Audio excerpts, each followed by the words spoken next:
What, you tape a baby to a sword and then try and chop someone else's head off? Yeah, why not? Yeah, all right.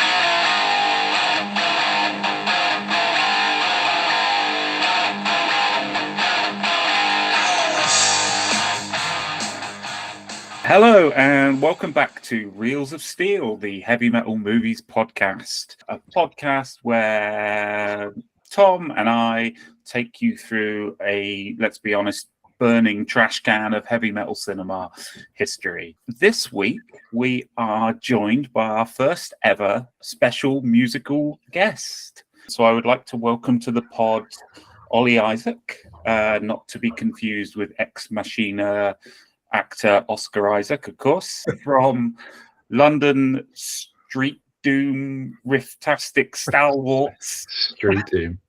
Oh, one too. It's Urban Street Doom. Urban Street Doom. That's what it is. Keeping it real. I can make up another genre. No, it's good. Hold you in if you want. Keeps us rugged. Yeah, welcome, Ollie. Hail and kill. Hail and kill. Hail and kill. Well, let's talk about you a bit first. How's it going? Okay. How are things with the horn tooth? Can we expect any more horns or teeth in the near future? Yeah, so it's going well. Spent the last 8 days in Holy Mountain in East London recording, I guess, our next record. Is it an album? I don't know. It's got 4 tracks on it, so it's sort of an EP, but it's an hour long, so it's sort of an album. Works for you. It's all good. Yeah. So that was good. So we just, spent the last 8 days sort of hunkered down. It was loads of fun. Sort of, it's a massive blur. We didn't drink. That's like the worst thing for me was we didn't really drink for the first 4 days. And then I drank for the other 4 days afterwards. So by like 2 o'clock, I was a bit like surly, and everyone else was like sober. It was just, and then I was like falling asleep. Did it get quite fractious? Were you like, I've done my bass tracks, and I'm going to shout at you until you play better? I pushed, especially Chris, I pushed him to the edge of our friendship, where he was just like, just shut up. and then I just fall asleep for a bit and then wake up and be like totally normal. That's good. It was really, you need that tension in the studio though, right? Yeah, one of us had to do it, so it might as well have been me. It was really good. It was a really good experience. It was not anything that we've done before. Normally we do a day or a few days, and they've been great recording experiences. Who we were recorded with before was like fantastic. Just this was sort of the next level for us. You know, we had meetings before the recording and sort of where we wanted to go with it and things like that. So I had a bit of imposter syndrome. I'm sure the others did as well, where you're like, what's happening? Why is this happening? So I had some photographers and stuff, and it was just a bit surreal. But it was loads of fun, and it sounded massively heavy. So basically you're warping into a corporate rock sellout 100%. before our very eyes. 100%. It's brilliant. Are you all going to cut your hair and wear crackerjack clothes? Yeah, absolutely. Yeah, the gold lame tuxedo you're wearing at the moment was kind of a giveaway, I must admit. But absolutely. It's a good look for you. Yeah, thank you. It's it's just loads of fun, and I'm excited to hear it properly. Just getting sort of all the other stuff like mixing and mastering is happening sort of over the next, I guess, month or so. As far as I'm aware, we're going to try and release it sort of end of August, September sort of time. Nice. So it's pretty cool. Yeah, it's a bit of a step up for us. I think it sounds way more sort of professional. It's difficult, isn't it? You don't want to be like, oh yeah, it's the best shit. Oh, it's the best stuff ever. So yeah, you don't want to be like, oh, this is going to be fucking amazing. But I think it's going to be cool. I think you should be like that. Pick it up. It's going to be your best yet. Yeah. I mean, we've only got 4 other songs, so it's going to be more songs. That's the most difficult thing, is we're going to have to probably start writing a set list now that we have 8 songs. You'll be able to remember which order the set list is in anyway, so that'll be good. Yeah. And then we have to do like video and stuff like that, which we're trying to figure out if we need to do like a super ultra metal one, which I think might be quite fun, doing like a mega cheesy like metal video or something, or like something serious and brooding. I don't know. Which leads us into a nice segue, because as we are a metal movies podcast, we've asked you to bring your metal movie to us. What metal movie are we covering this week? we're going to be covering Highlander. Oh, it's a strong choice. It's an interesting choice. It has its moments of absolute superior metalness. You're going to have to justify this because of all the Queen that's. Well, I think it's super metal. I was going to say it's metal because it's got a Queen soundtrack. We're already off to a fractious start. I don't mind Queen. I think it's people who like Queen that I don't like. Yeah. I think that's gets it for me as well. Well, me and Tom were in town, and a guy in the dev spent ages shouting at me about how Queen had invented thrash, and I wouldn't have it. And then he gave me COVID. So, it's like, that's what Queen fans are like. That's the sort of thing they do. This guy was also a moron who was like, oh, those trans people, that's terrible. And we were like, well, that came out of nowhere. Plus, what the fuck are you talking about? So this guy was just a moron on all counts. There you go. Again, yet more evidence against Queen fans. It's a difficult one because sometimes when I go out, it's something like, you'll meet a really, really extreme Iron Maiden fan, or you'll meet, like you say, a really extreme Queen fan, and they just try and justify all these things. I sort of don't care as much as I should. Like, Queen are awesome. Sheer Heart Attack is a super heavy metal album, I think. And I think the songs on Highlander are good. That's good. It's like strong praise. There's some bangers on there. It's quite interesting as well because the soundtrack's never been properly released, has it? From the soundtrack from the movie, there's like some of the songs are on. Is it on A Kind of Magic? They're on one of Queen's albums anyway, but in different arrangements, and bits and bobs of Nick Cayman's score have come out as well, I think. But like, I don't think it's ever been properly put out as a. Should it be an album? Probably not. No. I don't know. Let it retain its mystique, right? And I think it suits the film. I think maybe the soundtrack is better than some of the acting from Christopher Lambert. 1986's Highlander. We're back in 1986. Every film we review seems to be from either 1981 or 1986 so far, which was a banging year for metal, to be fair. Would anyone care to guess who headlined Donington Monsters of Rock in 1986? Ozzy, yeah. Was it Ozzy? Yes. It was a good lineup. It was the Ozman Cometh, or Kameth, Scorpions, nice, Motorhead, Def Leppard, and Bad News, of course. Oh, Bad News. More bad news. We come back to. And Warlock, yeah. Sorry, Miss Pesh, Queen of Metal. I wouldn't want to leave Doro out. Is it Pesh or Pest? I don't know. Well, her anyway. She's just Doro, isn't she? Doro. Yeah. Doro. Anti-Doro. Nice one, Doro. They sort of look like they should be involved in the quickening anyway. If you look at an old picture of Warlock, they look like they should be like immortals looking to chop each other's heads off. I think it's... Yeah, this whole style is sort of 1980s post-apocalypse, isn't it? So it's like... which is a strong look as well. It should bring that back, I think. Well... Street Tooth are going to Street Doom and start doing that now. Going to start looking like. What's the Street Doom look? You have to dress like the Kurgan. You have to dress like Warlock, the band. To wear a skull as a hat. Who plays the Kurgan? Clancy Brown. Clancy Brown. Mr. Krabs. Amazing. He seems like such a nice guy in real life, and in this he's like scaring vicars and taking heads. Scaring vicars and taking heads. Yeah. One of the most evil things you could do, isn't it? Probably waggle your tongue at a nun in a church. Get up a priest. And you could also murder an old woman in an automobile accident while laughing your head off, I suppose, and listening to Queen. He does have his own Queen tape, doesn't he? He puts it in the tape player. Yeah. Yeah, he does. So he steals cars, but he brings his own tapes. What's inside his leather jacket with one sleeve? It's just loads of different Queen tapes. Perhaps he sells them down the market like bootlegs. Just opens the jacket and has all the Queen tapes there. Load of Bruce Springsteen on the other side or something. And some Queen and some Doro Pesh albums. Yeah. Amazing. Knock off Doro t-shirts, Rolexes, that kind of thing. So basically, the Kurgan is Del Boy, is what we're getting at here. Yeah, how does he fund his clip together sword and cool ass leather jacket? It's a good name as well, the Kurgan.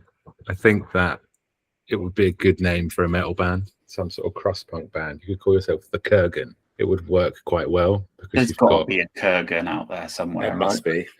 I don't know. Check Metal Archives. It'll be on there. There'll be like 7 Kurgans. If you're There isn't. listening and you're in the Kurgan, or you are the Kurgan, then feel free to write in and come on the show. There's a death metal band called Kurgan, but not the Kurgan. Oh, you need the definitive article, That's right. like Wham's exclamation mark. Okay, so I quickly looked it up, and Kurgan means a barrow or a burial mound. So there we go. That's In quite metal. Clancy Brown's name, it means the burial ground. Deeper than we expected. I was going there. Yeah, Whereas the Highlander, he's from the Highlands. yeah. Well, That's it. possibly, if according to his accent, his The origin might be slightly different. Hang on, we've all got to contribute a Christopher Lambert impression at some point during the this French podcast. Highlands. I'm from lots of different places. That was pretty good. Thanks. It That was was very good. I've been working on my my Christopher Lambert laugh as well. Uh, That's what's good. it's getting there. There we go. Yeah. It's almost like he's here. Are you cruising for a piece of ass? He says things like that, doesn't he? That was good. That was good too. Sounded like a Welsh farmer or something. Well, he couldn't speak English when he made the movie, could he? He had to learn all his lines phonetically. So he was in Tarzan before this. Yeah, wasn't but he didn't say any words in Tarzan. He just sort of grunted. Ooh, ooh, ooh, and that sort of thing, like monkey noises. So that's the start. Was this like full Banderas? Was it phonetic? Because I know he was with like a dialect coach for a long time. Yeah, I don't know if it might have been phonetic, but he certainly wasn't fluent in English while making this. But then again, you put him next to Sean Connery, who's playing Juan Sanchez, played by Sean Connery. Juan Sanchez Villalobos. Who's from Egyptian, isn't he, as well? But I sort of don't mind, like later on in the movie when he's got a weird all over the place accent.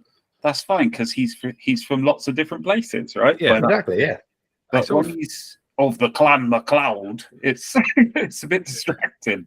Do you get that in films? I guess they start off with an Irish accent, and then by the end of the film, they've just given up, and it's just like their sort of American accent. And it's okay later on, but when you're setting the character up, I guess it's important to pretend at least a bit more that you're from the country of origin. Some acting, maybe. Acting is a good idea when you're in a movie. Yeah, rather than just sort of. Well, you tell that to Marlon Brando, mate. Yeah, so we start the movie off with this it's a pretty metal intro with Sean Connery doing his recorded in a bathroom voiceover, and then there's the red text on the black background. Looks pretty cool, and it sort of sets up the idea of the immortal. They might fight for the prize. Don't do the Connery voice. Why not? I like the Connery voice. It's not very good. Yeah, and then it's wrestling. What's the guy's name with the blonde hair? Handsome Doc. That is pure sexy Michael Hayes. Is it Michael Hayes? Yeah, I was looking this up earlier to try and look at if there was anyone sort of I recognised. So I didn't. It's the Freebirds: Michael Hayes, Terry Gordy, and the other one who everyone forgets about, including you. I mean, they were more of a WCW act. I was more of a WWF guy.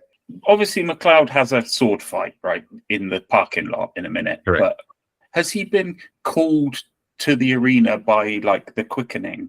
Or because he's not having a good time watching that wrestling, is he? With that fat guy yelling in his ear and spilling popcorn all over him. I think it's like inbuilt into you when you sort of have the power. I think it's sort of like you get this sort of feeling deep down that you need to have a bit of a ruck in a car park with someone with a sword, with the end game to be like lopping their heads off. So, like, what would you suggest that, like, flat roof pubs are full of immortals, and that's what the vibe is that you get? Someone should make a can of like cheap lager called the Quickening. Absolutely, it would be up there with sort of like special brew. Yeah, exactly. It's frosty cider or whatever it's called. Frosty It's called Jacks. The quickening. Frosty Jacks. It's just called the quickening. Green ginger wine, all that stuff. And you sort of just drink it when you have this like mad urge. Gonna get some quickening. And then chop someone's head off in the car park. Yeah. Yeah. The car park fight is really cool though. Although there is a large amount of like standing backflips which are unnecessary. So I don't know. When would a standing backflip not be necessary if you could do loads of them? I mean, it must hurt your hands if you're doing it in like a wet car park. I'd be doing it around Sainsbury's. I'd never stop. That's just how I'd travel. If he wins the prize, mortal man would suffer an eternity of darkness. How do you fight such a savage? With heart, faith, steel. In the end, there can be only one. Yeah. I mean, it is full of sword fights, so they better be good, or else this movie's going to suck balls. Yeah, it's cool. I like it when they sort of are doing it in the rain, when they hit the sprinklers, and there's sort of the sparks coming off the swords. It's very cool. There's lots of like running around in it and stuff. I always wonder where everyone else is when they're having these fights. People just disappear. Well, for the first one, they're all watching the wrestling. Well, I know. Yeah, they should be doing this in the ring. It would be much more entertaining. Russell Mulcahy directed, right? And he's done like quite a lot of like music videos and stuff, right? There's a lot of scenes in this that could just be music videos, right? Big neon signs exploding. So just lots of things exploding every time it rains for like no real reason. Right? It is very directed. Like if you can't just keep the camera still. If you could move it in like a circle and then zoom in and then zoom back out again, or track someone as they walk around like a circular room, it does look pretty awesome all the time. Even like dull scenes are filmed like they are very filmed. They're very filmic. There's not many dull scenes in it, though. That's true, yeah. Speaking of which, the dissolve between wrestling and the ancestral home of Clan MacLeod is awesome. Swings up on that castle. Bagpipes are playing, and Angus is peeing his kilt and stuff. That's pretty cool. James Cosmo. It is James Cosmo. Right? So, like all the Scottish scenes are like feature lots of like British character Scottish character actors. I like the way the director has like it's nicely color graded. I don't know, this is a bit of a nerdy thing to say, but it like looks quite nice, but it's probably shot on film, so that's what makes it sort of look magical. It still looks reasonably good, you know. It doesn't look as budget as when I watched it recently. It was not as bad as I remembered watching it sort of like 10 years ago sort of thing, but maybe it's just I'm old man now, so I think that I just I don't like new things. So I think that maybe 10 years ago you were watching it on like a shitty VHS copy or something. Though. Yeah, just a crap mobile phone. Something.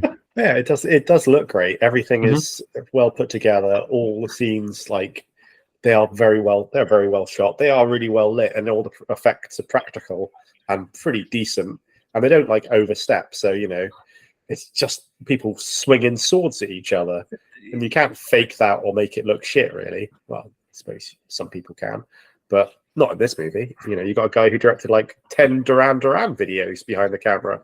He knows how to make things look good.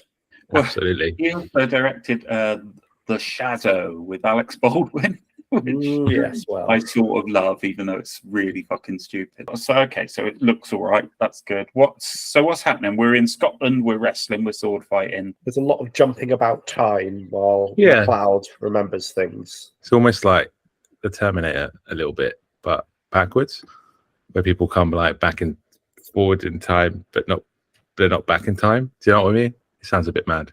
Obviously, in Terminator, you've got people coming back from the future to kill people, and in Highlander they're basically time travelers. I guess they're not really time traveling, but they are living a long time and they're doing the same thing. Does that make any sense, or is that complete nonsense? It's flipped the narrative structure of the Terminator movies into Highlander, but that's what I'm saying. Uzis, you got swords instead. 100%. Makes sense. And there's lots of lightning and shit, so it is a time travel movie, sort of. There's enough flash forwards and flashbacks. No, the other thing is you've got one big character is sort of stalking a slightly smaller character. And like, if you look at like the way the Terminator is dressed in like the first one and the second one, he looks a bit like the Kurgan. And like Kyle Reese does look a little bit like Connor McLeod. So yeah, there's lots of sort of similarities between the two. It's that early 80s hero style, though, isn't it? Yeah. Those green parachute pants and like an untucked shirt on. Although, like, Connor's quite well dressed in the 80s, isn't he? He's an antiques dealer on Hudson Street. Yes. He's got some money, so he's looking suave. Feeling the benefits of compound interest. If I remember correctly, uses the names of dead people, right? Yeah. To exist in the present moment and time that he's living in. He finds babies who have died, who die at birth, and then adopt their their identity. name and identity, right? Yeah. Okay. That's fair enough. I mean, if that's the only way you could go about it, stealing dead babies' names, that's fine, isn't it? But you've got to have a hobby, haven't you? You like, once you're 1,000 years old, you're gonna, stamp collecting's gonna lose its luster a bit, isn't it? You'd probably have like all of Maiden's albums on vinyl and stuff by that point, right? So all the bootlegs, just collecting people's heads and keeping them. Press them between the pages of a very heavy book, kind of faces squished against the cellophane, and you can flip through, check out your recent beheadings. That kind of thing. Absolutely. Perfect. Yeah, so Connor's off to his first battle. His cousins Dougal and Angus, the not stereotypically named Scotsman, we're going to keep an eye on him for his wife, who's Celia Imrie, isn't it, from Calendar Girls and stuff. More British character actors. Yeah, but the battle is not going to be as straightforward as he thinks, because there's a great big bastard waiting for him who wants to chop his head off. Yeah, it's one of those Hollywood battles where both forces just sort of run at each other and swing swords, which I don't think, is that realistic? Is that how battles were conducted? Yeah. You'd probably less running. You'd have to walk very slowly up to each other and then just start chopping at people or something. Just hope you like get the right person. Yeah. Close your eyes and just swing your sword around. I don't recognize this guy. He's got to die. Yeah. I know everyone in my village. And then, he's not wearing animal furs. Yeah. That was Dave. He had a bit of mud on his face. Oh, well. Yeah. I never liked him anyway. Dave McLeod. So the beginning, like the early fights, when you sort of go back to the origins of everyone, that's super metal. That's like a Churasas video or something, or like a Monomarth video or something. Yeah, you could put a Monomarth to this and it would just be, they could release it and everyone would go like, this is wicked. Yeah. This is metal, because of just the way it is. I know. Yeah. Everyone's wearing furs, everyone's sort of running around with swords. Yeah, that's metal. We'll get to the rating at the end. It does tick all three boxes of metal aesthetic, metal people, because I think the Kurgan kind of counts, and metal soundtrack. He's at least a hard rock person, isn't he? Yeah, well, he's got those Queen tapes. Yeah, in his leather jacket, all of them. Yeah. And like Celia doesn't, like obviously he gets stabbed in the battle, right, and gets better. She doesn't like it. She thinks he's a witch. The devil is in you. Yeah, what a bitch. And they cast him out of the village. Get out of here, McLeod. Well, they try and kill him, but then one of the other McLeods, James Cosmo McLeod, he's like, no, you can leave. Angus. He kicks him out of the village, and he's all on his own. It's very sad. But he is still alive, so that's not too bad. Swings and roundabouts, isn't it? Yeah. Peaks and troughs and stuff. Sort of banished forever, but you're all right. But you are an immortal, so I guess that's okay. Joke's on them.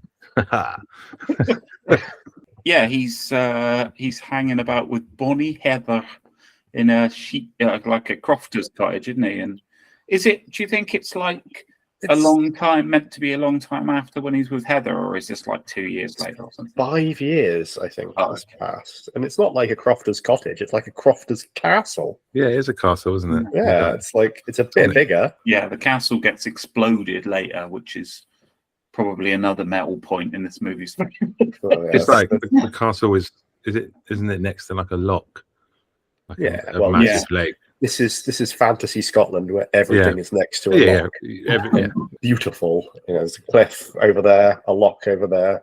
There's a river. There's a stag. There's a beach, all within walking distance of each other. Yeah, I like to live in fantasy Scotland. It looks lovely. Yeah, I didn't feel the need to show the arse end of Glasgow on a Sunday morning after a Saturday night out or something. Do you think it was? I wonder if it was still the same like 1,000 years ago. It was probably quite nice. I don't know. Probably still had loads of piss heads, but also everybody, people stank anyway, right, all the time. So back then, 100%. You wouldn't notice as much. I have something to say. It's better to burn out than to fade away. So are we back in the present day, or are we still in fantasy Scotland? There's some fantasy Scotland, and then there's a flamboyant peacock cloaked visitor. Well, Sean Connery's having a bloody lovely time in this movie, isn't he? It was probably filmed on his golf course or something. He did look absolutely awesome. He does look great, doesn't he? Yeah, I'd dress like that. I don't know. You should dress like that. People take you a bit more seriously, I think. If you have peacock feathers and a big hat. Yeah, and you call yourself Juan. I think go for it. This is how when you're a corporate rock seller, peacock feather cloaks start appearing. Street Doom. It's the Street Doom look. Yeah, it's peacock feathers. Yeah, the Hackney Wizard. Hackney Wizard. So where are? So we were in Scotland, and Sean Connery's turned up dressed in peacock feathers and a lovely red sort of dandy outfit, and it's time to learn the ways of the quickening and find out that you are an immortal. Yeah, and get thrown in a lake. And then it's a montage. It's a lovely training montage. Is it ever explored why Sean doesn't just chop his head off? Well, because the person who wins the game gets all of the powers of all the immortals. Becomes a prince of the universe. It can be only one, and becomes prince of the universe and has special superpowers. And he's making sure that whoever that is isn't a dickhead. So I assume when he rocks up to Connor McLeod, he's like, "Is this guy a dickhead? If he is, I'm taking his fucking head." He seems all right. I guess I'll make sure that if it is him or me, that's okay. Yeah, there's more of us than them, sort of thing. He's encountered the Kurgan before, so if he's got a mate to fight the Kurgan, he at least knows that it's not going to be him who gets to take over the world with the power of the ultra quickening. How much longer has he lived than Connor in the film? He's from ancient Egypt, isn't he? So since 500 BC, something like that. So so he's obviously seen a lot of stuff, and I think Tom said, he wants to make sure that whomever wins isn't a complete douchebag. But I for me, I feel like he's like the master who's training the apprentice, sort of thing. Yeah. And then obviously the apprentice becomes stronger and more sort of, maybe Connor's sort of more passionate about it because he hasn't lived for thousands of years. Doesn't Juan or Sean Connery mention that he's just bored? I swear there's a bit in it where he's just I'm tired. Well, he tells us about his Japanese princess wife, doesn't he? And how he got his sword from her genius father and stuff. And then how upset he was after it because he's trying to warn Christoph off of women for a bit, isn't he? And telling him to dump Heather and go his own way because them chicks will only bring you down, man, is what he's saying. I think those are the exact words he uses. It'd be brilliant if he just did it like that. Yeah. Just dump her, mate. Just stay off the ladies for a bit and just concentrate on your craft. Concentrate on buying art, learn about art. But the montage. I think every action film needs a good montage. Every film, I think, should have a montage. Not only for our sanity, because no one wants to watch hours of training. 14 months of intensive training. But also, it looks cool. And it's quite a lot. It's quite a nice montage as well. It's lovely scenery, and both Christopher Lambert and Sean Connery, they're not uggos, so it's quite nice to watch them having a nice time together. Well, they seem to, be enjoying it as well, and having a mutual respect. No one's super surly. Yeah, normally, the apprentice is like a dickhead in a lot of montages and has to be sensei'd out of that, right? But in this, You know, they both seem all right, don't they? Like, nice. It's a nice montage. Maybe that's because MacLeod has not really suffered true loss yet until shortly afterwards, while he's away doing something or other. He's hunting, apparently. Of course, a big bastard in a skull hat comes a knocking. Yeah, we get to meet the Kurgan properly, which is, well, we saw him on a horse with his skull hat earlier, but this time he's all business. Yeah, he's got business to do. Yeah, and he knows Ramirez as well, right? Like those They've fought each other before. Ramirez has sliced his throat open. No, that happens in this bit. He Oh, does the throat slice, which changes his voice. Although I didn't really notice, but he doesn't say very much to begin with, does he? No. And then there's a pretty cool sword fight where like the tower collapses around them, and they're fighting on like a staircase to nowhere, and lightning's going off. Oh, it looks great. This Again, is like good album cover. So through like most of the movie, there's like, the immortals have their sword fights, and when they die, there's some sparks and lightning and stuff. Like just in this one bit, like, you know, they swing a sword at each other, and if they miss, they like knock down a 6 foot thick castle wall. So in the car park thing, just referring back to earlier, they have the sparks, and there's a bit where he misses the guy he's trying to decapitate, and he like hits the wall a bit, and the sword goes like into the wall quite a lot. Fazil was the guy's name, yeah. But it doesn't like just demolish the whole building. So that's interesting that you would say like in that original fight scene they like knock the castle down, or this whole wall collapses. Yeah. But then and there's all the lightning, and is it magic lightning, or is it just? Maybe it's when it's like really intense fight, because there's 3 of them, isn't there? So it's like must be super magical, because it's like an intense fight between 3 of them. Super magical on the scale. Yeah, it's just the 2 of them in this bit with the Kurgan and Ramirez. This bit, maybe they're super powerful. They really hate each other. That's another thing I was going to say. Maybe it's because they're so old. They're much older. They've got more like magic power. It's not really delved into, is it? Like, you know, when the first immortals turned up. I kind of like that though, that they don't really go into like the lore. It's just sort of like, where do we come from? Why does the sun rise? Yeah. Jog on. That's it. That's all you get. I mean, if someone were to like drop it on us that they'd come from another planet in a badly thought out sequel film, that would fuck the whole thing up, wouldn't it? Be shit. It's false. No way. Not this time. We created it. Not this time. No, not this time. It's totally made up. Pure fiction. So okay, yeah, we'll go with that then. They're just older, and angrier, so there's more magic and magic lightning. Plus, it looks really cool. I mean, it's a good location for a fight. There is that. There's like the rule of cool, right? It's just it doesn't really matter as long as it looks good. This is a music video, not a film, so you know. Basically, lots of Duran Duran music film.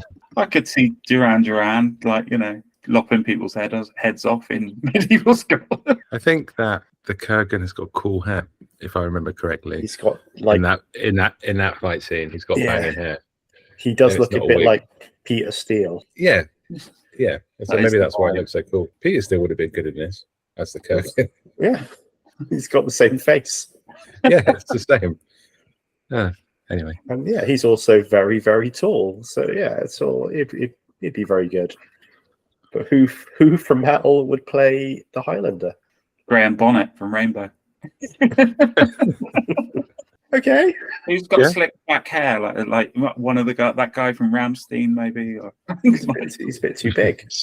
That's quite a good observation there. Graham Bonnet would be all right. I'm trying to think now who could play early Connor MacLeod. Just like probably any metalhead, I guess. Yeah. Here's some fur. Yes, I could deal with this. Some from Creator, you know, just throw one of them lads in. Yeah. But Peter Steele was the Kurgan. Who could be Juan? Who could be Sean Connery? I don't know.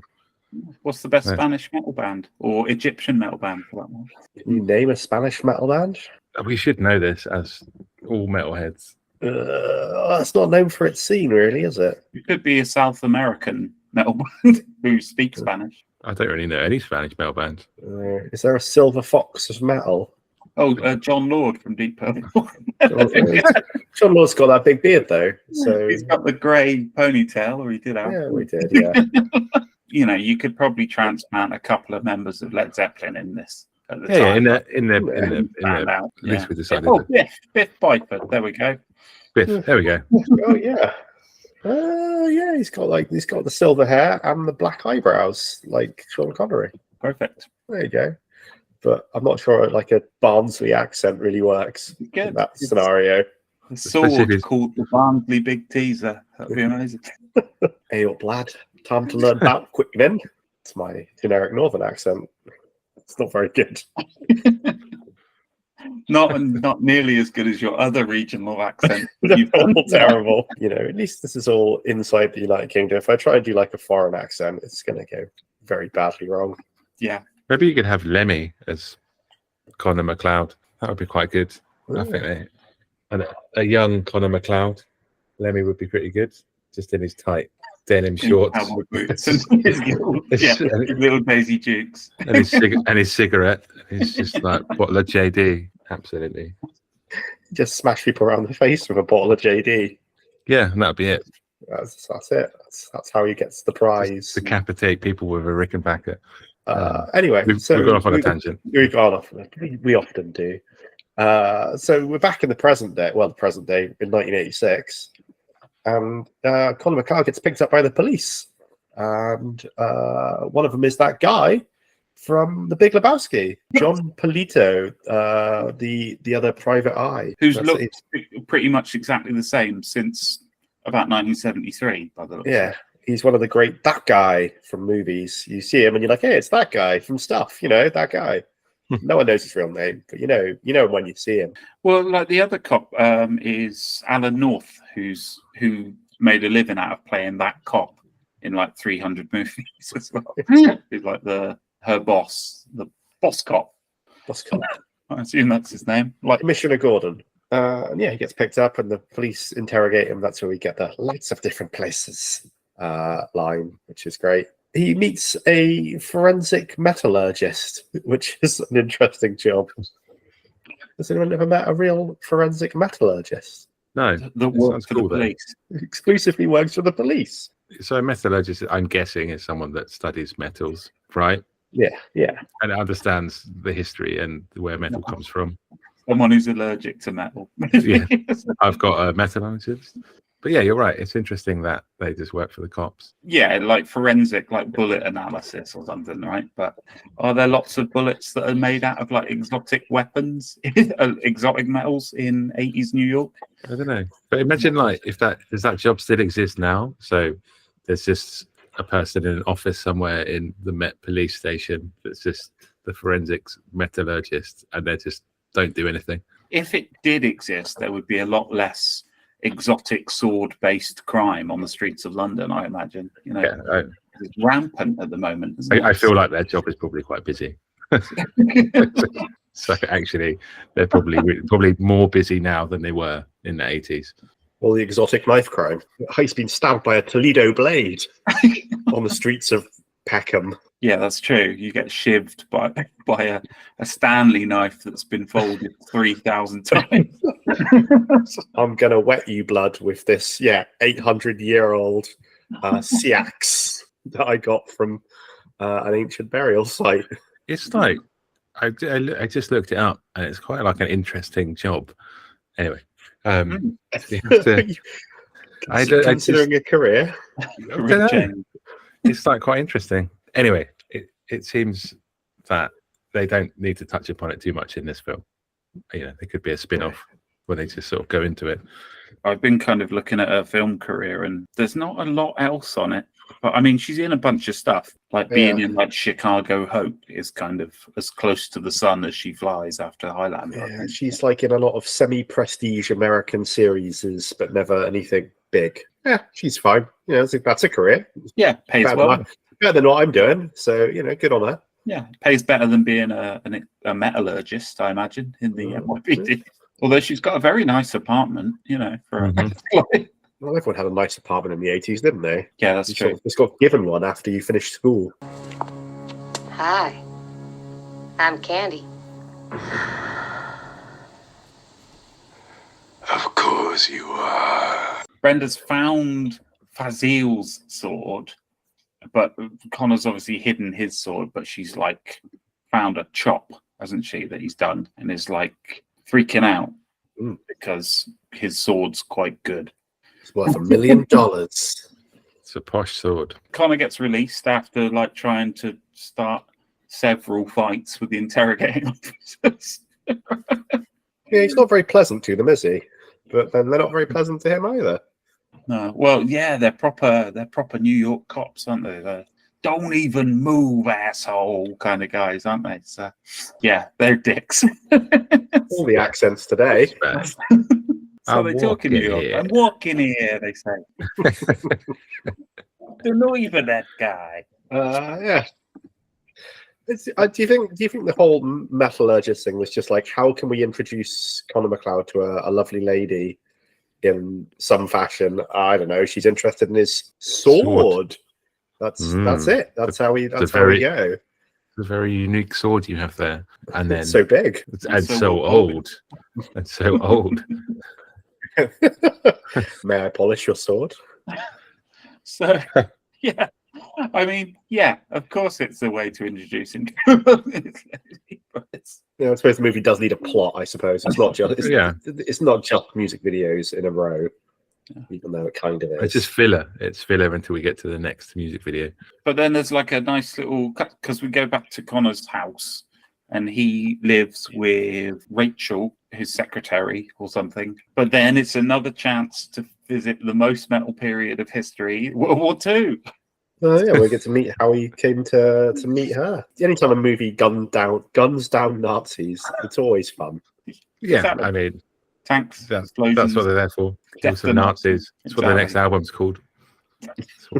Death to Nazis. Yeah. Yep. Can't argue with that. That's a fact. It's number one. Yeah, they've got a point. Yeah, and he meets her, and she's a little girl, and he saves her, and she says, "How did you not get shot?" And How did you not die? How did you not die? And how did he not die?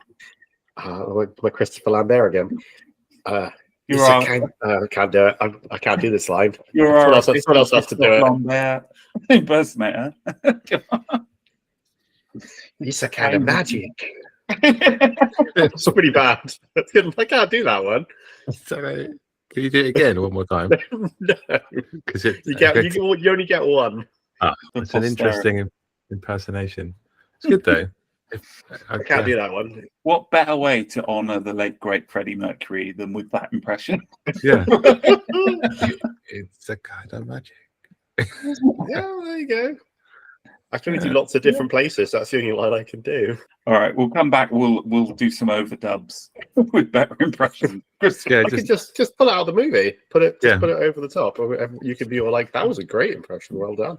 Just Tom's do an like, impression of him in like Fortress or something, or one of those other things. Oh, that's a good or film. him playing Raiden in Mortal Kombat. Yes, that's his bit. So we're just gonna dub Tom's impression. Tom's like, "Here's my impression." Dub it with just him in Mortal Kombat. not even random remotely. Mortal Kombat quote. Get over here. Get over here. Perfect. Exactly what we need to do. Flawless victory. Those bits where we flash back to various parts of McLeod's history are the best bits of the movie, and they should have done more of them. Yeah, 100%. Yeah, there's the Nazi fighting, and then there's the bit where he's pissed up, having a duel, and he won't die, and that's great. And it's like That's got a lot of Christopher Lambert laughs as well. A lot of with his wig falling off. That is a good flashback. I just think there should have been more of that. They could have expanded on those scenes, and I would have liked to have seen like more of him hanging out with other immortals through the ages and having a great time through history. Which I think that what we're getting at is just him having fun being immortal. You just see all the serious bits, and actually him being like drunk or people trying to kill him, and him just laughing. And just that's quite nice, isn't it? Because you see, like, you often get like like vampire films where it's it's such a drag, man, living in this haunted castle for hundreds of years or whatever. Whereas it's quite nice to see one where sometimes things are a bit sad because people die and stuff, but also you can have a right old laugh if nothing can kill you. Well, exactly. You just go, what are you doing tonight? I don't know. Let's just get drunk and like fall off a cliff or something. I don't know. Yeah. Whatever. I'm going to throw myself off the Brooklyn Bridge for a laugh. Yeah, but, but I think, Tom's right. It's just you don't get it, more of that. I think someone should make a film where it's just you have this really serious element about it, but then actually the most of the film is just these immortal dudes just getting pissed up in the pub. Getting into mischief through the ages. Yeah, because it's not all doom and gloom. It's not all doom and gloom. Otherwise, you'd just cut your own head off, wouldn't you? What if you did cut your own head off? Would your head reattach because you are the one who did the cutting? Oh, would you quickening yourself? Yeah, I don't know. Try it now. See what happens. Sadly, I am not an immortal. But what happens if they are beheaded by a non-immortal? If one of them gets French Revolutioned and I think they still die, don't they? Did the other person get the power or anything? Like the guy who swings the axe or guillotines them. Would maybe a little bit go to everyone, to every immortal out there or something. Yeah, maybe it just waits for the next immortal to die, and then they get like a double bonus. Double dose. Okay, whoa, that was a good one. A good point, though. I don't know. Sean says, doesn't he, if your head comes away from your body or becomes detached from your body, it's over, right? Yeah. So, yeah. But they heal everywhere apart from when Matey Boy gets his head cut a little bit. Presumably, if you are lowered feet first into an industrial ham slicer set to super thin, you won't die until you get at least above the chest, right? I can't remember if they grow bits back. I don't know if you're like Wolverine, where you're like, whoa, I'm going to grow my whole torso back. Or you just have to be an immortal with just... Well, I mean, the wounds heal up, but the Kurgan's got that big scar, hasn't he? So I think that's because it's his head. I feel like that's because it's near his head. Yeah. Maybe. So the wounds heal up. So if you could catch yourself one of these fellas, you could probably start up like a pretty profitable burger business, couldn't you? With the other Juan Bobos Villaramos, whatever his name is, Sean Connery, he's quite old. When did he turn immortal? Whereas Highlander, he's 20s, late 20s, something like that. Presumably when you first get killed, right? So he didn't get any older than when he gets first stabbed in the battle, right? So, but how does that work? Because, I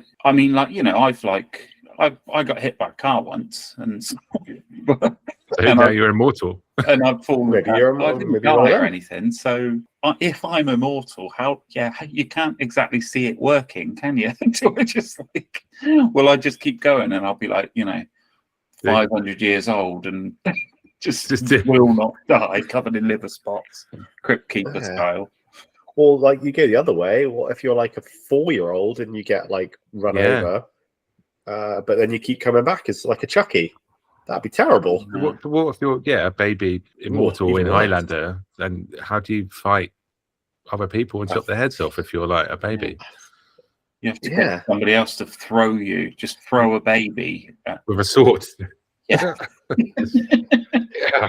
With a particularly sharp baby grow or something. What, you tape a baby to a sword and then try and chop someone else's head off? Yeah, right. A ninja star or something. Yeah, right. And just chuck it about. Yeah, it makes kind of sense. But then is this baby gonna gain intelligence, or will it remain a baby? Getting the power of the quickening. It might be like that little vampire kid in Near Dark, right, where he's actually a pissed off old man. Yeah, but at least that kid or old man can talk and walk about and be frustrated. But if a baby was immortal, it's just not much point, is there? No. You might have to mercy kill that baby into the ham slicer with it. Yeah. But then if you didn't know it was immortal, it would just be alive, wouldn't it? And what if you put it in a bag and chucked it in a river, and it would just be in the river forever? It'd just be alive in the river forever. Yeah. Oh no! As a baby, you definitely need to decapitate that baby. You're just stuck at the bottom of a river for forever. And I mean, you might not die at the bottom of a river, but it's got to be cold, hasn't it? You know. It's not, I mean, it's not. There's no place for a baby. but yeah, I guess that's where there's some potential flaws in the story. We might have to cut this podcast short because I've just remembered I've left my baby somewhere. I might need to go in.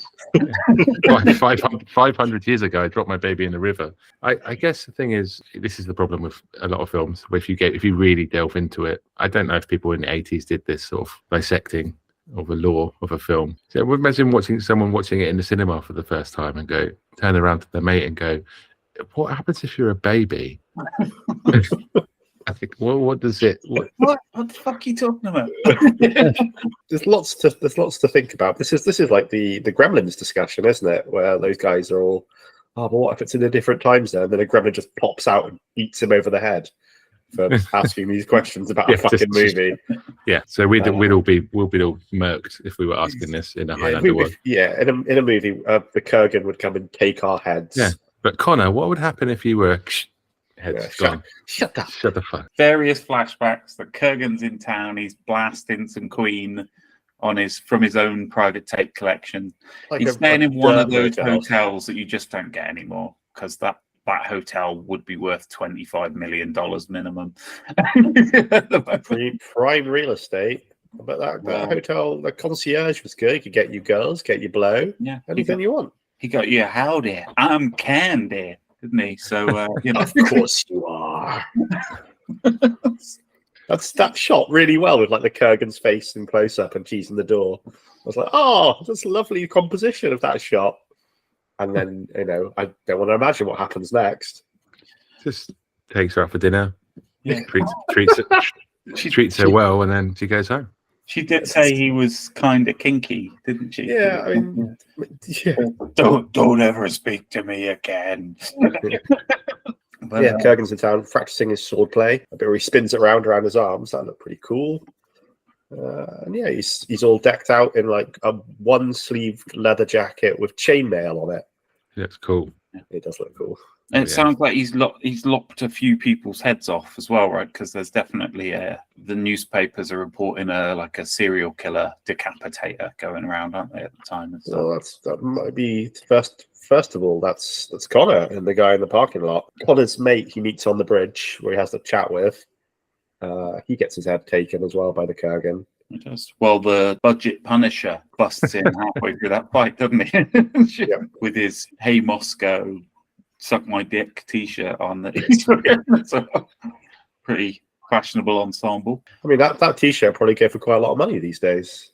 The Punisher bit is a bit sort of out of nowhere, isn't it? He's not really explored, and then suddenly you're in a car with this guy tracking down Highlanders, immortals, and then he pops up, Uzis him, and then gets impaled. Like, where did he come from? Yeah. Did I miss something? And bye.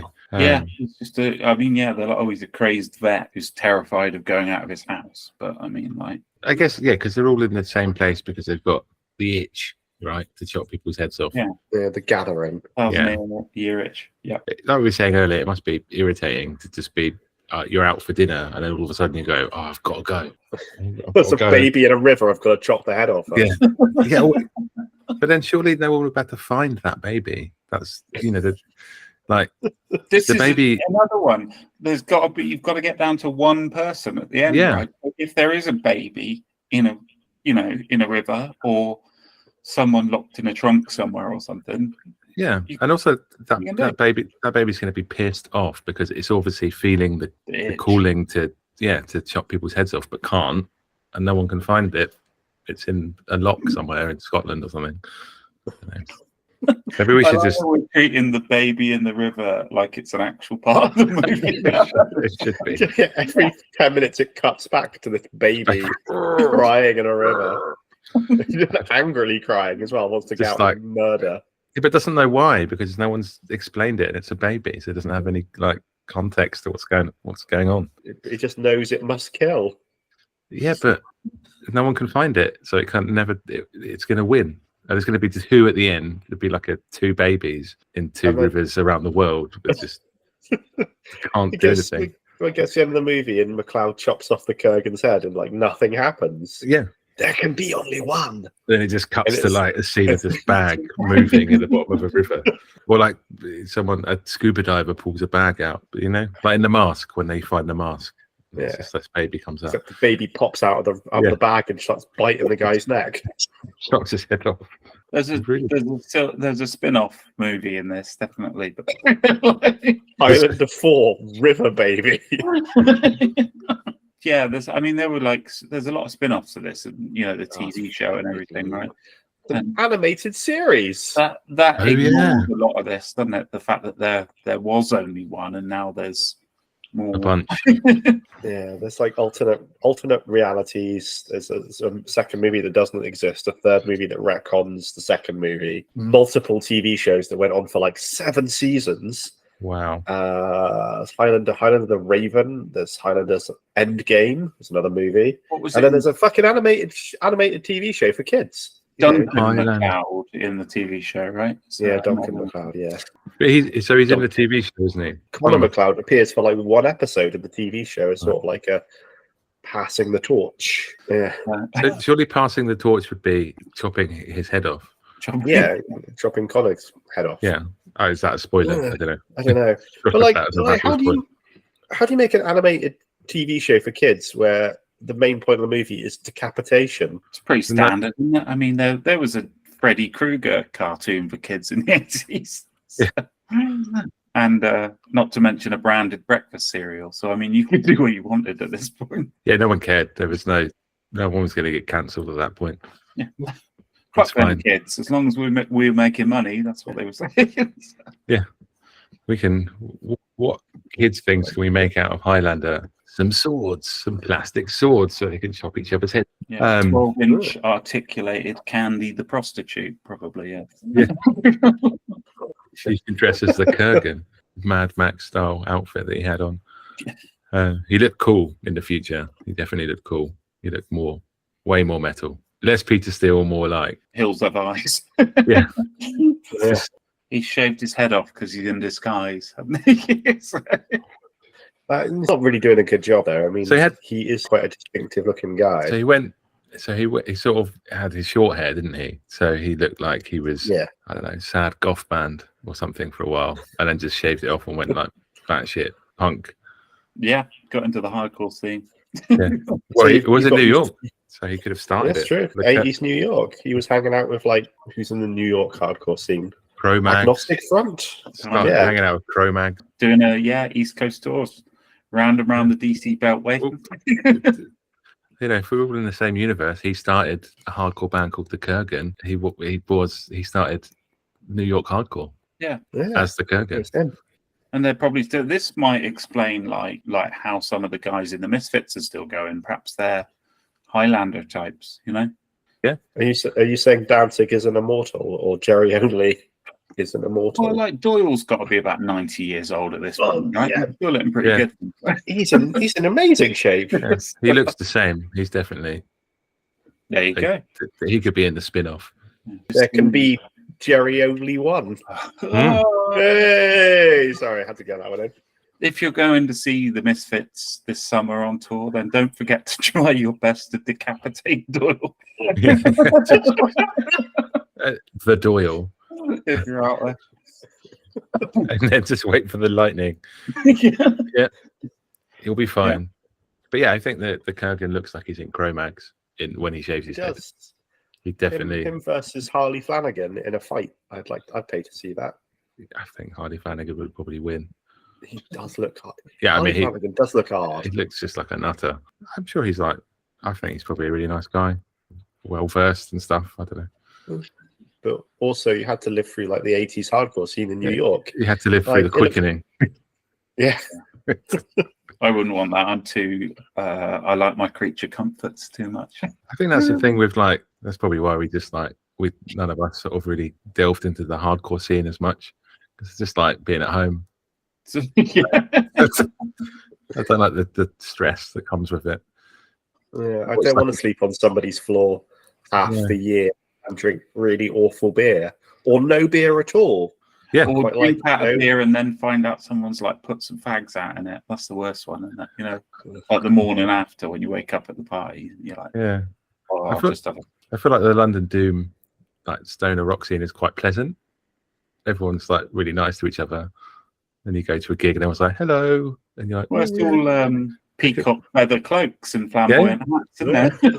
But if you're in the street Kurgan doom scene, it's just really nice. But if you're into like the Kurgan scene, that's it. Get your head chopped off. right? Get fucked up. Anyway, A long sword mosh pit. Is that what happens? You go crowd killing with a claymore.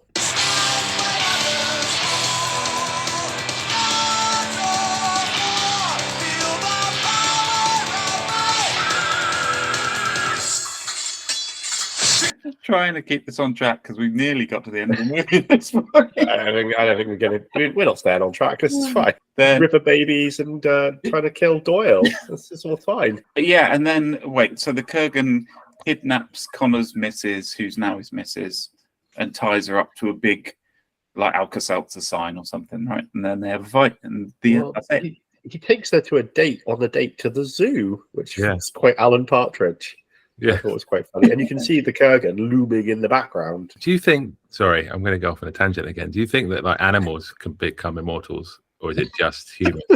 So, like, obviously, you have like chimpanzees and great apes and stuff. Could they be immortal? Is it just only? I think they could, but the decapitation would be quite horrible, wouldn't it? You'd have to pull its head off. Yeah, but you wouldn't win against a chimpanzee. You'd lose, even in a sword. They just like destroy you. I don't know. I mean, I think an immortal or like a Kurgan or a Highlander could win against a chimp if he was armed with a sword. I couldn't. I'd get fucked up. But these guys are good at the swords. Depends if they have animals on the planet Zeist or not, doesn't it? That maybe doesn't exist. It doesn't exist. I feel like it would have to be like a wolf or one of those vaguely spiritual animals you get. The wolves can't. Maybe an owl. A stag. That's the movie of this. That's the animal of this not movie. like an orangutan on roller skates. I don't think that would be like. But also an orangutan with swords, one in each hand, coming at you. Okay, yeah, sort of hit monkey kind it of. Would be like. Yeah, fair. It would be like. Does it have to be with a sword? That's my. I don't think so. He said if your head comes away from your neck, it's all over. It doesn't say. Chopped off with a. That's true. A chimp or an orangutan could probably rip your head clean off. It definitely could rip your head off. Easy peasy. Every which way but loose, or Dunstan checks in. They're the main orangutan. Yeah, they're the potential immortals in this. I think they were probably sedated anyway, because I don't know. So Clint Eastwood was driving Clyde around, not so he could do bare knuckle boxing, but so Clyde could fight other orangutans for the prize. Yeah. Yes. Right. Yeah, to be immortal. Much better movie. So that's just interesting. If it applied to animals. Yeah. But maybe they've got their own Highlander going on that we don't know about. If there's like a doctor of immortality out there listening, perhaps they can get in touch and tell us what animal. Oh wait, jellyfish are immortal, aren't they? So and alligators are as well. Alligators? I thought it was lobsters. Alligators and whales are technically immortal, and they just die because they can't swim anymore or they get a disease. Isn't that the same as people? No, but like age, as in their body doesn't degenerate in the same sort of way, so they can live for hundreds and hundreds of years. If they get sick, they die. Where is a whale's head? Which bit would have to chop off of a whale? How far up it's? Oh, how much of a whale is neck? Yeah. I mean, like a snake, it's all neck. Which bit would you have to chop off? Probably like on a whale, it would be to the fins, but that's like quite a thick bit of. You couldn't do that with a sword. You'd need like a mechanical device to do that. I don't know. It would take a while. You're gonna have to pop a diagram in the show notes for this episode, and people can decide. And also, if you drop the baby in a bag, the immortal baby in a bag in the sea, and it like went down to the Mariner Trench, obviously the pressure would like crush it, but if his head doesn't come off, it's going to be really far down. No one's going to get to it unless you're in a submarine. So what we need is like a biosphere with James Cameron in it to go down and collect the mangled body of River Baby or Sea Baby now. Yeah, and then mercy kill it with like Cameron saw right at the bottom of the Marianas Trench was like just loads of river babies in bags hanging out, and Immortal and one. alligators Anyway. and whales with turtleneck sweaters on.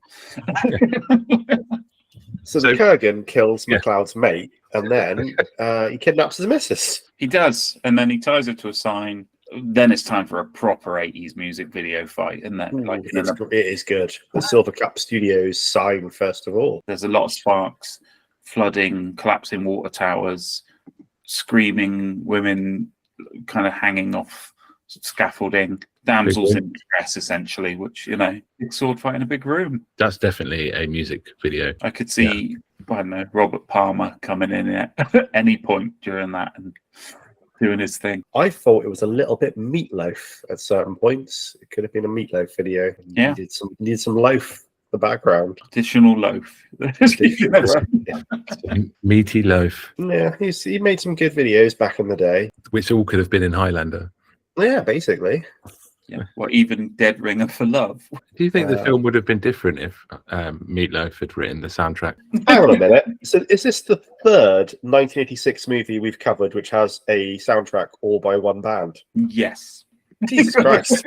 So it was clearly a trend at the time. It was the style at the time. That's when you wanted to be in a band in the 80s, because you were just waiting for that call. Got this really good idea for you guys. You should write the soundtrack. Like Flotsam and Jetsam get a call. Like, we'd like you to do this entire soundtrack to The Wraith 2. Yeah, pretty much. Yeah, brilliant. Yeah, and actually, like, also, it's movie making tangent as well.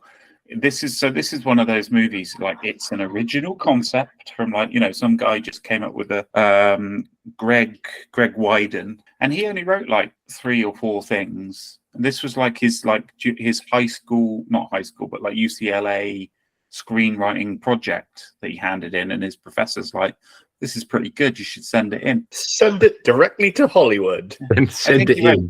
The Prophecy and Backdraft, and I think that's it. There might be one. Not bad. You're going to go places. all high concept shit. Just looking at IMDb. He's directing the new Teen Wolf. You're not talking about it. We're talking about the writer, right? Sorry. The writer, yeah. Sorry, my bad. Anyway, just to let you know, the director is making the new Teen Wolf movie.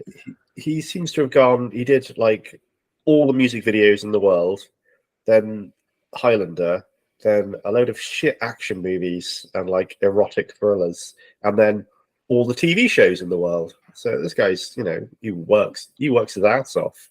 He's kind of a job-in director, Yeah, but this movie shows that he's a very good director. Yeah, stylistically, it's a bit, but it's like it's all over the place, isn't it? It goes from street fighting thriller, New York thriller, to sci-fi movie, to like historical epic. Yeah, he does well on all of them. Yeah. He does none of them are a stumble. Card, isn't it? But maybe people like pigeonholes, don't they? They're like, let's just get Ron Howard in. He's a safe pair of hands. True. And he is a safe pair of hands. Yeah. So, I had a wee next to Ron Howard once, and he did not get my shoes wet. So he is definitely a safe pair of hands. Imagine writing this when you're sort of in high school and going, "I've got this great idea. I'm going to write this," and then your lecturer saying, basically, "You need to send this to someone," and it getting made. It must be an amazing experience. It's super cool. Well, it looks like there were like lots of drafts of it, and like the film is quite a bit different from the original. But of course, they have to tweak it. Apparently, the Kurgan was going to be more like a sort of noble character, or like a knight who'd had everything stripped away from him over years and years and years, and so wanted to like. The only thing keeping him going was the idea that he had to finish this fight, basically. But they were like, no, it'd be more fun to have him like annoying nuns and stealing old people's cars and crashing them and that kind of stuff. And listening to Queen. He is very villainous. Yeah, he's a good villain, though. I think he's probably an underrated villain. I think it's an equally valid choice, isn't it? It's like, let's make him a more complex character. But it's like, no, let's just make him someone who realizes he can do whatever the fuck he likes. Whenever he wants to. He's 7 foot tall. He can do what he wants. He like staples his neck back together at one point, right? Or he's got like staples in his neck. Safety pins. Yeah. Because he's did the New York hardcore scene. So he's do what you want. The Have ultimate. a good time all the time. There you go. Yeah. I believe that's the hardcore motto, isn't it? If you're in the New York hardcore scene, let us know what is the New York hardcore motto. Have a good time all the time. Hopefully, it's the one. If in doubt, whip it out. I believe it's the The New York hardcore scene motto.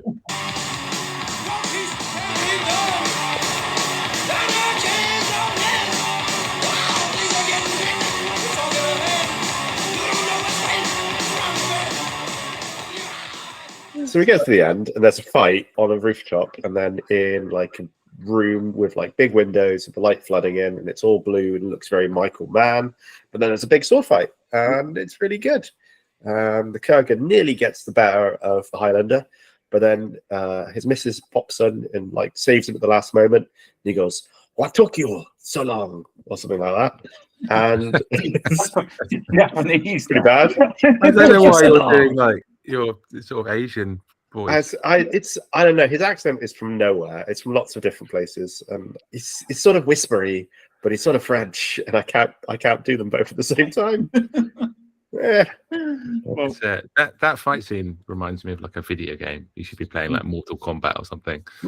Like nowadays, obviously, at the time, people didn't really have it in the same way with video games, but it looks like a classic video game, fighting game or something. And they're fighting in front of that big window. and then he lops his head off, and a variety of spooks, spectres, ghouls, and ghosts escape. I quite like that when his neck comes open and all the light comes shining out and stuff, and it's like, oh, this is good. But then all those Will-o'-the-Wisp motherfuckers come in and stuff. And the crossover is when the Ghostbusters kick the door down. Yeah. Someone says something. The Ghostbusters universe, same place. He's looking right at me, Ray. Just all you see is just the ghost catching device just come out. Yeah, it's just the start of Ghostbusters 2. It's the end of Highlander. That's the thing is, I feel like in '86 people weren't thinking about building interlinked cinematic universes. They missed out hard. That's the trick. There could have been so many crossovers. Oh, this one's in the Highlander universe. I love that bit when Bill Murray just appears in the background getting a coffee. It's an Easter egg. It's like, no. We just filmed it in New York and Bill Murray was just getting a coffee. That's why he's in it. We've sort of glossed over it, but that's the basic plot. A whole bunch of immortals have a bunch of sword fights. There's a bit of love interest. There's some wonky accents. There's some good sword fights. And a lot of Queen played all the way through it. So we have to rate this movie on the metal scale. On the metal scale, Ollie, for your benefit and for our listeners' benefit, there are 3 criteria for a metal movie. So Tom already mentioned it earlier. They're rated on metal music, metal aesthetic, and metal people who are in the movie. And we have to decide kind of in order of importance, which one of those is most suitable. Is it a metal aesthetic movie or is it a metal music movie? It's difficult because for me, the Kurgan is metal. He looks the whole way through the film. He's metal / the various subgenres of metal. So it could be a metal people movie then if... I'd have gone with this being a metal aesthetic movie because it covers a lot of bases. I guess it couldn't be a metalhead to start with, right? Because there was no metal in this. But when he started, the Kurgan he just looked metal at the beginning of the film. That's metal aesthetic. He's got a look. That he looks like Death Dealer from like that Frazetta painting. Yeah, or he looks which like is on like 8 different. Yeah, or he's in Gua. Yeah, or he's in Gua. But I'd say that he is probably a metal person by the end of the movie, but he'll be the only one in it. But throughout the movie, there's metal aesthetic. Yeah. So I'd have gone with this being primarily metal aesthetic, followed by metal soundtrack, followed by metal people. Right. But you can argue against that. I think you're probably right when you look at it that way. I think. It starts off power metal, it's super Churasas, like we said earlier. I mean, that's probably where they got their look from. It looks metal. We have basically the rating for the first column. It's between 100 to 600.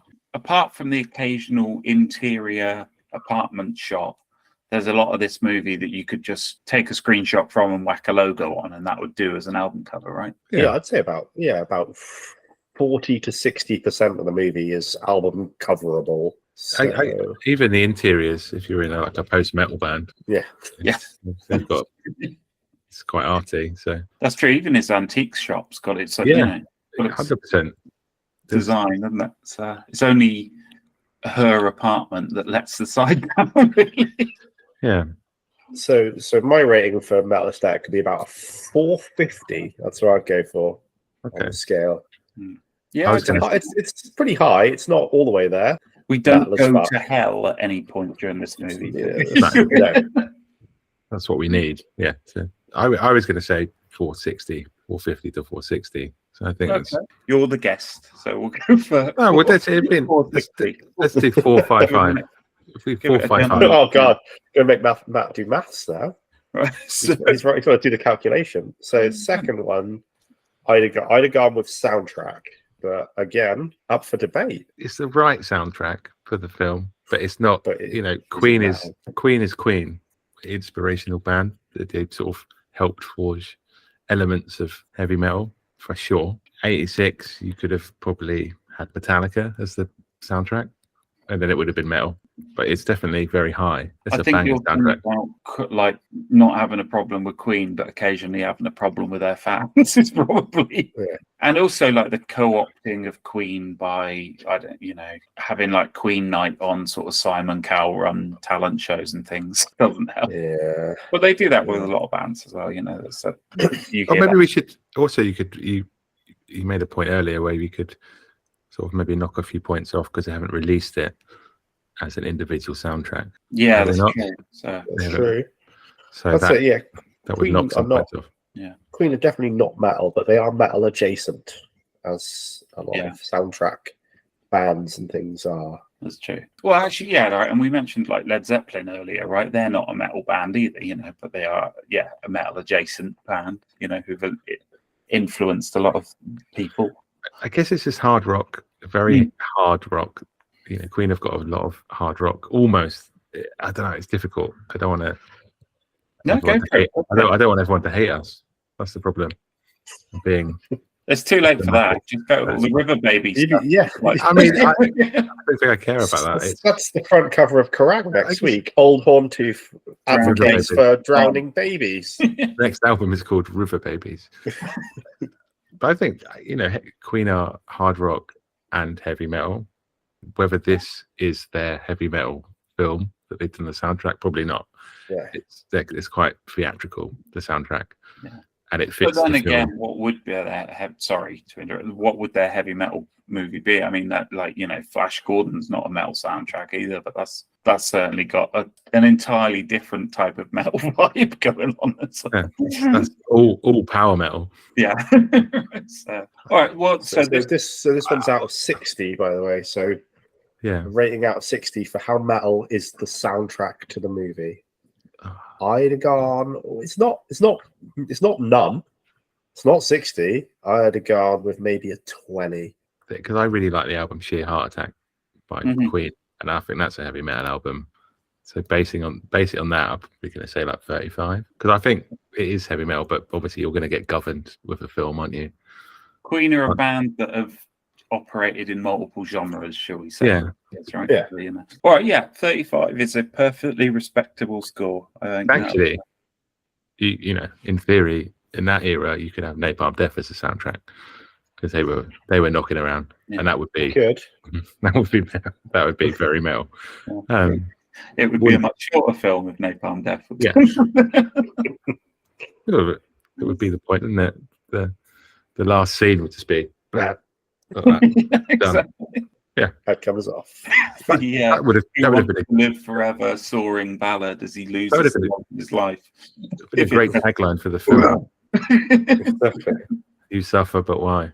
Being an immortal. When the little girl comes over, why are you not dead? Breathe to breathe. They got the Napalm Death songs. So anyway, look for hope. There is none left. Her in a disembodied gravel voice.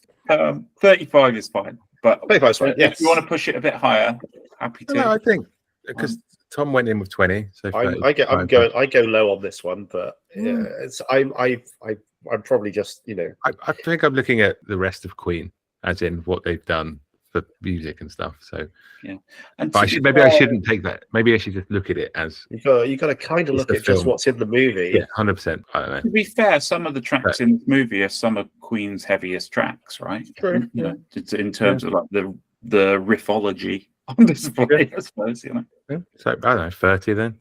Don't let us argue you down, but don't let us wear down your enthusiasm. If it had Bohemian Rhapsody in it, then it would be like 59 or something. Yeah. That's why Wayne's World will score higher than. Yeah, of course, because it's got Bohemian Rhapsody in it. Wayne's World's going to be a high-scoring movie, but will it be Excalibur? Yeah. Okay. So last column is between 1 and 6, and it's for metal people. And we're basically talking about the Kurgan, who may not be a metal head, as in a fan of the music to start with, at least. But he did start the East Coast hardcore scene. Yeah. The Kurgan, he did. He was there. Yeah. If it wasn't for him, we wouldn't have any beatdowns or interesting dances. He probably invented the circle pit and the wall of death. That's what that battle was. It was just a sort of medieval, practice run to the wall of death, wasn't it? Marching slowly towards each other. I feel like it's a shame that in these films the villains aren't ever portrayed in like an awesome metal band, because the Kurgan could literally just be rehearsing in his New York rehearsal studio and then just go, I've got to go, guys. Got to go take care of some business. The back of a Winnebago on tour somewhere in Minnesota. Yeah. Just jump out and decapitate some people, and then comes back and writes like a banger of a hardcore album. So pretty high. That's a good idea for a movie. It's got to be a 5 or a 6, right? But are we basing it just on him because it's just him? There's not really any other metalheads in this, are there? There's his influence is pretty metal, I guess. Yeah, I would say it's 5. Yeah, I think 5's good. I mean, 5? Yeah. It's because all the way through he looks. If he, we discussed him that Peter Steele would be a good person to play him, and you're like, okay. So he doesn't play a huge. The metalness of him doesn't play a prominent role, but he is pretty fucking metal. Yeah, so that's why it's at the end of the rating scale, but can be quite high. As a character, and there's other. Well, I mean, it's on the aesthetic as well, isn't it? The peacock cloak is definitely in there. Yeah. Is that what you want for your birthday? That's a solid 4. Yes. If you look at the pictures of the Kurgan, he's metal. It's super metal. I mean, there's no way around it. A leather jacket with the arm ripped off, safety pins through your neck. The stages of the Kurgan are just different genres of metal. Yeah. That's a good name for an album. Stages of the Kurgan. There you go. That's like the stages of the Kurgan. Yeah, standing on that staircase in the castle, getting his sword struck by lightning at one point. It's like, doesn't get much more metal than that, does it? Well, that gives Highlander, out of a maximum metal score of 666, Highlander scores 500 points. 500 on the nose. Strong. 500 exactly. So that's pretty good. Yeah, that's good. That's a high scorer. Got to be top 2 or 3 so far, right? So I think I'm on board. I was a bit skeptical as well going into this.